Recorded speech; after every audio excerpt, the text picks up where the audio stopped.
Hello दोस्तों, आप सभी लोगों का हमारे चैनल पर स्वागत है। आज मैं आप लोगों के लिए सराउंडिंग द हेवन के नेक्स्ट एपिसोड को लेकर आ गया हूं। मुझे उम्मीद है कि आप लोगों को ये एपिसोड पसंद आएगा, तो प्लीज आप लोग वीडियो को लाइक कर दीजिएगा। तो चलिए आप लोगों का बिना कोई टाइम जाए किए चलते हैं इस एपिसोड की तरफ। जैसा कि सराउंडिंग द हेवन के लास्ट एपिसोड में हम लोगों ने देखा था, इरफान अपने ट्रेजर को लेने के लिए एल्डर हान के पास आ गया था, जहाँ पर एल्डर हान ना चाहते हुए भी इरफान को उसका ट्रेजर दे देता है, क्योंकि इरफान के साथ में एल्डर वू होता है और एल्डर हान एल्डर वू के साथ में फाइट नहीं करना चाहता था, इसलिए वो चुपचाप इरफान को वो सभी ट्रेजर दे देता है। लेकिन इरफान और एल्डर वू के यहाँ से चले जाने के बाद एल्डर हान अपने डिसाइपल लोगों को आदेश दे देता है कि तुम लोग जाकर इरफान को जान से मार डालो। इस बात को सुनने के बाद ये डिसाइपल लोग भी इरफान को मारने के लिए जाने लगते हैं। लेकिन तभी हम लोगों का लास्ट एपिसोड खत्म हो गया था और अब आगे इस एपिसोड की शुरुआत में एल्डर हान इन दोनों डिसाइपल को रुकने के लिए बोलता है, क्योंकि वो दोनों इरफान को मार नहीं पाते। इसलिए एल्डर हान अपने और कुछ डिसाइपल को इरफान को मारने के लिए इन लोगों के साथ में भेजने की बात बोलता है। इस पर ये डिसाइपल बोलता है,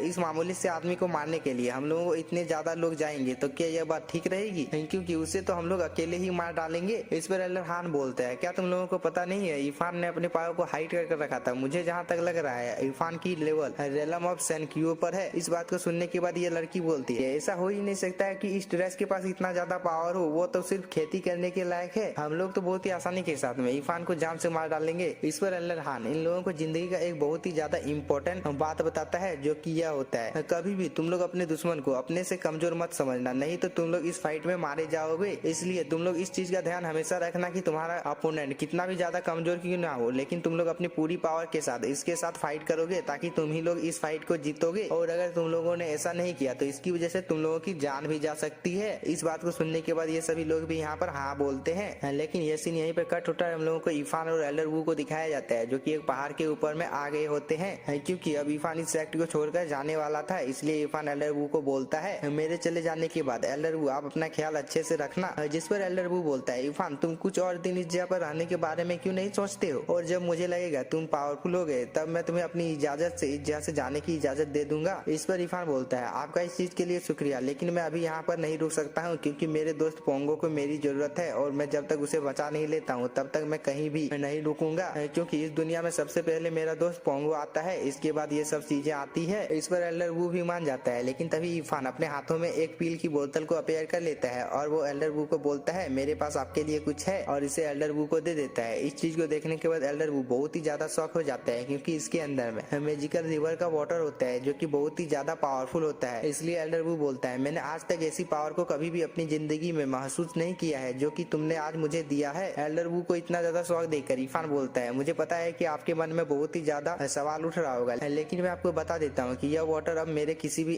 काम का नहीं है, इसलिए मैंने इसे आपको दे दिया है, ताकि आपकी जितनी भी इंजरी है उन सभी को यह मैजिकल वाटर ठीक कर सके। इस पर एल्डर वू इरफान को बोलता है, लेकिन तुमने जो चीज मुझे दी है वो बहुत ही ज्यादा कीमती है, इसलिए मैं इसे नहीं ले सकता हूँ। और ये बोलकर इरफान को इसे देने लगता है, लेकिन इरफान बोलता है, आप इसे अपने पास ही रखिए और मुझे यहाँ से जाने की इजाजत दीजिए। इरफान के यह बोलने के साथ ही यह सीन यहीं पर कट होता है। हम लोगों को रात का सीन दिखाया जाता है, जहाँ पर एक डिसाइपल पहरेदारी कर रहा होता है कि इस सेक्ट के अंदर में कोई ना जा सके। लेकिन तभी हम लोगों को इरफान को दिखाया जाता है, जो कि इसे मारकर बेहोश कर देता है, ताकि इसके जाने के बारे में किसी को पता न चल सके। इसके बाद इरफान के यहाँ से चले जाने के बाद इस डिसाइपल को भी होश आ जाता है और उसे बहुत ही ज्यादा पेन हो रहा होता है, जो कि आप लोग स्क्रीन में देखकर समझ ही सकते हो। लेकिन यह सीन यहीं पर कट होता है। हम लोगों को इरफान को दिखाया जाता है, जो कि सुबह सुबह में टहल रहा होता है और वो बोलता है, पता नहीं मैं अब दोबारा से इस सेक्ट में कब वापस आऊंगा। और वो ये बोलकर आगे बढ़ ही रहा होता है, लेकिन तभी उसे एहसास हो जाता है कि उसका पीछा कोई कर रहा है। इसलिए वो पीछे जब मुड़ता है तब वो देखता है यहाँ पर बहुत सारे डिसाइपल लोग उसका पीछा करते करते यहाँ पर आ गए हैं, और ये डिसाइपल लोग और कोई नहीं है, जिनको एल्डर हान ने इरफान को मारने के लिए भेजा है वही लोग है। इसके बाद ये लड़की इरफान को यहाँ पर बोलती है, इस बार तुम्हें इरफान यहाँ पर मरने से कोई भी नहीं बचा सकता है, क्योंकि यहाँ पर अब मेरे साथ मेरे सीनियर लोग भी आए हैं, जिनकी पावर बहुत ही ज्यादा है। इस बार इरफान बोलता है, मुझे पता है कि तुम लोगों को एल्डर हान ने यहाँ पर भेजा है ताकि तुम लोग मुझे मारकर उन ट्रेजर को हासिल कर सको। इस बात को सुनने के बाद यह डिसाइपल बोलता है, हम लोग यहाँ पर सिर्फ तुम्हें मारने और ट्रेजर को लेने के लिए नहीं आए हैं, बल्कि तुम्हारे साथ कुछ पुराना हिसाब भी चुकता करने के लिए आए हैं, क्योंकि तुम्हें याद ही होगा कि तुमने फियू को कितना ज्यादा बेरहमी से मारा था। इसलिए हम लोग इसका बदला लेने के लिए तुम्हारे साथ यहाँ पर फाइट करेंगे और तुम्हें जान से मार डालेंगे। इस पर इरफान बोलता है, मैं यहाँ से शांति के साथ निकल जाना चाहता था, ताकि मैं यहाँ पर किसी को मारकर अपने हाथों को गंदा ना करूँ, लेकिन तुम जैसे लोग कभी भी मेरा पीछा नहीं छोड़ते हैं, जिसकी वजह से मुझे ना चाहते हुए भी तुम जैसे लोगों को मारना पड़ता है और इसकी वजह से मेरे हाथ गंदे हो जाते हैं। अब चलो बिना बातचीत किए हम लोग यहाँ पर फाइट करते हैं, क्योंकि बहुत देर से हम लोग बातचीत कोशिश कर रहे हैं और इरफान यह बोलने के बाद इन लोगों के ऊपर हमला कर देता है। इस पर ये डिसाइपल भी कहाँ पीछे रहने वाला था, वो अभी अपने स्पिरिचुअल बॉडी को यहाँ पर क्रिएट कर लेता है और उससे इरफान के ऊपर हमला करने लगता है। लेकिन इरफान भी बहुत ही आसानी के साथ में इसके साथ फाइट कर रहा होता है, जो कि आप लोग इस सीन में साफ साफ देख ही सकते हो। और इरफान इस आदमी को पीटने के बाद में बहुत ही ज्यादा दूर फेंक देता है, जिसकी वजह से इसका स्पिरिचुअल बॉडी भी डिस्ट्रॉय हो जाता है। लेकिन इरफान यहीं पर नहीं रुकता है और इस आदमी के ऊपर और 2-3-4 अटैक कर देता है, जिसकी वजह से इस आदमी का काम यहीं पर तमाम हो जाता है। क्योंकि इन लोगों के फेस के रिएक्शन को देखने के बाद तो ऐसा ही लग रहा होता है। इस चीज को ये लड़की भी देख रही होती है और वो बोलती है एल्डर हान ने जो कुछ भी बोला था इरफान के बारे में वो सब कुछ सच है, क्योंकि इरफान अपने पावर को हाइड कर रखता था और वो सच में बहुत ही ज्यादा पावरफुल है। ये लड़की ये सब बोल ही रही होती है, लेकिन तभी ये आदमी बहुत ही ज्यादा गुस्से में आ जाता है और वो अपने वेपन से इरफान के ऊपर हमला कर देता है। लेकिन इरफान बहुत ही आसानी के साथ में इस अटैक को भी डॉज कर लेता है। इस चीज को देखकर इस आदमी को और भी ज्यादा गुस्सा आ जाता है और वो फ्लाई कर इरफान का पीछा करने लगता है, क्योंकि इरफान अपनी जगह से भाग गया होता है और ये आदमी लगातार अपने नीडल से इरफान के ऊपर हमला भी किए जा रहा होता है ताकि इरफान को 1-2 जाकर नीडल लग जाए और उसकी वजह से वो इंजर्ड हो जाए। लेकिन आप लोगों को पता ही होगा कि इरफान की स्पीड कितनी ज्यादा है, जिसकी वजह से वो इस डिसाइपल के आंखों के सामने से ओझल हो जाता है और वो इसके पीछे से आकर उसे पीटने लगता है। इस चीज को देखने के बाद दूसरा डिसाइपल बहुत ही ज्यादा गुस्से में आ जाता है और वो भी अपने वेपन से इरफान के ऊपर हमला कर देता है। लेकिन इरफान को टाइम रहते ही इस अटैक को डॉज करने का टाइम मिल गया होता है, जिसकी वजह से वो इस अटैक को भी डॉज कर लेता है। इस चीज को दूर से ये लड़की भी देख रही होती है और वो अपने एरो से इरफान के ऊपर हमला कर देती है। लेकिन इरफान इसके एरो को अपने हाथ से पकड़ लेता है, जिसकी वजह से उसकी जान जाने से बाल बाल मचती है, क्योंकि इस आदमी ने भी अपने वेपन से इरफान के ऊपर हमला कर दिया था, जिसे भी इरफान ने डॉज कर लिया था और वो इस आदमी को मार मार कर बहुत ही ज्यादा दूर कर देता है। लेकिन ये लड़की अभी भी इरफान के ऊपर अटैक कर रही होती है, जिसकी वजह से इरफान उसके ही एरो को पकड़कर उसके ऊपर हमला कर देता है, जिसकी वजह से ये लड़की बहुत ही ज्यादा इंजर्ड हो जाती है। इरफान के इतने ज्यादा पावर को देखने के बाद इन सभी लोगों को भी समझ में आ जाता है कि वो लोग अकेले अकेले मिलकर इरफान को यहाँ पर हरा नहीं पाएंगे, इसलिए वो सभी लोग आपस में मिलकर इरफान के ऊपर लगातार हमला किए जा रहे होते हैं, जिसकी वजह से अब इरफान को भी इन सभी लोगों के अटैक को डॉज करने में प्रॉब्लम हो रही होती है। इस चीज को देखने के बाद ये दोनों लोग आपस में बात करने लगते हैं कि आखिरकार इरफान इतना ज्यादा तेज कब हो गया। ये लोग ये सब बातें कर ही रहे होते हैं, लेकिन तभी एक सीनियर डिसाइपल इन लोगों को बोलता है इरफान को हम लोगों को मारने के लिए हम लोगों के सबसे शक्तिशाली फॉर्मेशन को बनाना होगा, और ये बोलकर इन सभी लोगों को इस फॉर्मेशन को बनाने के लिए बोल देता है, जिसकी वजह से यहाँ पर एक बहुत ही बड़ा फॉर्मेशन बन जाता है, जिसके अंदर से टॉर्नेडो क्रिएट हो जाता है और इसके अंदर में इरफान फंस गया होता है। इस चीज को देखकर इरफान बोलता है अगर ऐसा ही चलता रहा तो मैं यहाँ पर मारा जाऊंगा, इसलिए मुझे यहाँ पर जल्दी से जल्दी कुछ करना होगा ताकि मैं अपनी जान को बचा सकूं। और वो ये बोलकर अपने स्पिरिचुअल आई को एक्टिवेट कर लेता है ताकि इन लोगों के लोकेशन के बारे में इसको पता चल सके। और यहाँ पर बिल्कुल ऐसा ही होता है, इरफान को इन सभी लोगों के लोकेशन के बारे में पता चल जाता है, जिसकी वजह से वो एक एक कर इन लोगों के ऊपर हमला करने लगता है और वो एक ही झटके में इन लोगों के इस फॉर्मेशन को डिस्ट्रॉय कर देता है। इस चीज को देखकर ये लड़की शॉक हो ही रही होती है, लेकिन तभी इरफान अपने फर्नेस से इन सभी लोगों के ऊपर हमला कर देता है, जिसकी वजह से वो सभी लोग बहुत ही ज्यादा इंजर्ड होने लगते हैं। इस चीज को देखने के बाद ये लड़की अपने एरो से इरफान के ऊपर हमला करने ही वाली होती है, लेकिन तभी इरफान इस लड़की के ऊपर भी हमला कर देता है, जिसकी वजह से ये लड़की भी यहाँ पर शायद बेहोश या मर गई है। इस चीज को हम लोगों को नहीं दिखाया जाता है, क्योंकि इस लड़की के बेहोश होने के साथ ही हम लोगों का ये एपिसोड हो जाता है खत्म। अगर आप लोगों को वीडियो पसंद आया होगा तो वीडियो को लाइक कीजिए और चैनल को सब्सक्राइब, और अगर आप लोगों ने इसके पिछले एपिसोड को नहीं देखा है तो जाकर उसे भी देख लीजिएगा। Thank you for watching.